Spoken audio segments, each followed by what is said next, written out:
स्वागत है आप सबका एक और सेशन में। हम यहां पर बात करने वाले हैं एक ऐसी खबर की जो आप सबने पढ़ी होगी। खबर है सुएज कनाल में एक कंटेनर है जो फंस गया है। अब इतनी खबर तो ठीक है, लेकिन इससे हम अपने काम की चीजें कैसे बाहर निकालेंगे? सबसे पहले तो आप देखिए कि सुएज कनाल कहां पे, उसकी पोजीशन इंपॉर्टेंट हो जाती है। सुएज कनाल का रेलेवेंस क्या है, ये इंपॉर्टेंट हो जाता है। यूपीएससी में अक्सर मैच द कॉलम के सवाल आते हैं कि वहां पर कैनाल का नाम दिया होगा और साथ में आपको मैच करना होगा कि कौन सी दो सीज को साथ में जोड़ता है।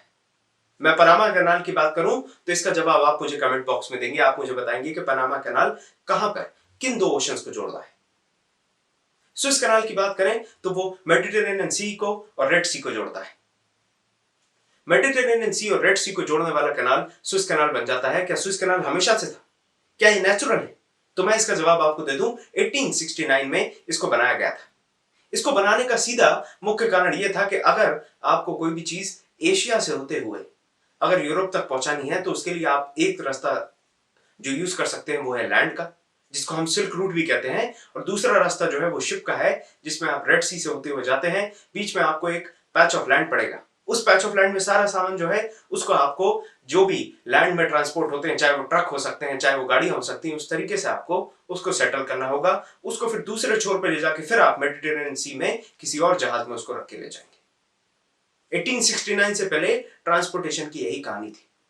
ये कहानी कब बदलती है? ये कहानी 1869 के बाद बदलती है, जब सुएज कैनाल बन जाता है, बन के तैयार हो जाता है। सीधा रेड सी से आप अपना जो शिप है उसको मेडिटेरेनियन सी तक ले जा सकते हैं। मतलब यूरोप से आप उसको, इंडिया से यूरोप या फिर एशिया से यूरोप और यूरोप से एशिया। एक इंपॉर्टेंट फैक्टर यहां पर आप देखिए, कितनी गजब की बात है कि वास्को डी गामा जब आया था तो उसने पूरा अफ्रीका का चक्कर मारा था, तब जाके वो इंडिया आ पाया। आज अगर सुएज कैनाल उस समय बन गया होता तो बड़ी आसानी से वो सुएज कैनाल से कम रास्ते में कम से कम आदमियों को और कम से कम जहाजों को गवाकर वो इंडिया तक पहुंच पाता। तो इस तरीके से एक कैनाल की इंपॉर्टेंस आपको समझ में आती है। जरा सी खबर पे बात कर लें। खबर ऐसी है कि एक बड़ा कंटेनर जिसका वजन है 2 लाख कारों के बराबर। अब एक कार आप समझ लीजिए कितनी भारी होती है। 2 लाख ऐसी कारों का जो वजन है वो उस कंटेनर का वजन है। कंटेनर का नाम है एवरग्रीन। ये जो कंटेनर है वो कुछ हल्का सा इस तरीके से, एक मान के चलिए सीधा कैनाल जा रहा है, सीधे कैनाल में इस तरीके से वो फंस गया है। अब ये फंसने के साथ प्रॉब्लम ये आई है कि अगर मैं इस तरफ वाटर मानूं, इस तरफ लैंड मानूं, तो 1/3 of the part of that container is on the land. 1/3 वो लैंड पे आ गया है, बाकी 2/3 जो है वो पानी पे है। अब जब तक वो पानी पे है तब तक उस पर बॉयंसी काम कर रही है। तो बॉयंसी काम करने की वजह से इतने सारे वजन का फैक्टर समझ में नहीं आता, लेकिन 1/3 पानी से बाहर आ चुका है। उसका जो सेक्शन है साथ में 15 मीटर लंबा डेप्थ में वो फंस गया है। अब यहां पर रास्ते क्या क्या हो सकते हैं, जरा से इसके बारे में बात करते हैं। आप जब आईएएस बन जाएंगे तो आपके सामने इस तरीके की परेशानी आएंगी। आपको इन परेशानियों का सॉल्यूशन निकालना है, इसलिए आपके अंदर भी वो एनालिटिकल थिंकिंग होनी चाहिए। आपके सामने सवाल है कि एवरग्रीन जो एक कंटेनर है वो फंस चुका है, जिसका वजन है 2 लाख कारों के बराबर, वो फंस चुका है। आप कैसे निकालेंगे? क्या क्या रास्ते होंगे आपके पास? तो रास्ता नंबर 1 होगा कि आप उसको वर्टिकली डिग कर दें, सैंड पूरी हटा दें। ठीक है, इसके लिए लेकिन आपको जो एक्सकेवेटर्स चाहिए, जो आपको डिग करने के लिए मशीनें चाहिए, वो 15 मीटर अंदर तक कैसे काम करेंगी? वो भी सैंड के ऊपर, रेत के ऊपर। दूसरा रास्ता आपके पास क्या है कि आप उसको खींच के पीछे की तरफ से खींचे और खींच के उसको वापस ले आए।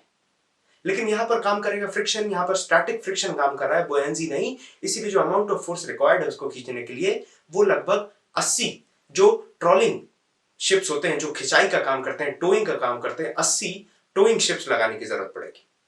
सुएज कैनाल का जो चैनल है ये साउथ का चैनल है। साउथ के चैनल में आप देखेंगे, साउथ में जो चैनल है रेड सी की तरफ जो खुलता है वो सिंगल चैनल है, और नॉर्थ में जो मेडिटेरेनियन की तरफ खुलता है वो डबल चैनल है।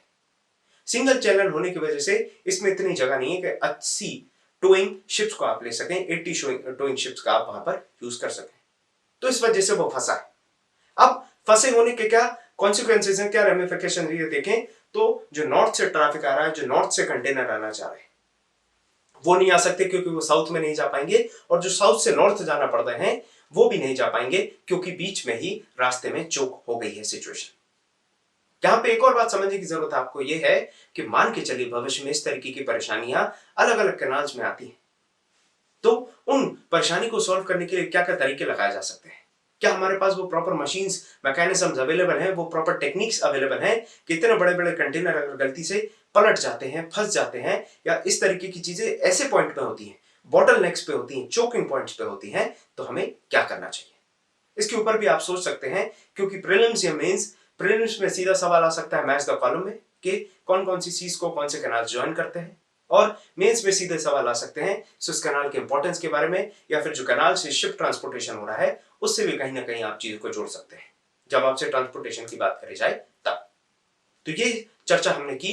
इसके साथ जो मैंने आपको बताया कि आपका एक होमवर्क है, आप कमेंट्स में मुझे बताएं कि कौन कौन से कैनाल्स हैं। जैसे पनामा के बारे में मैंने बताया, तो पनामा जो है वो कौन से ओशंस को जोड़ रहा है, इसके अलावा कौन से कैनाल्स हैं, और एक और कैनाल है क्रा कैनाल नाम से।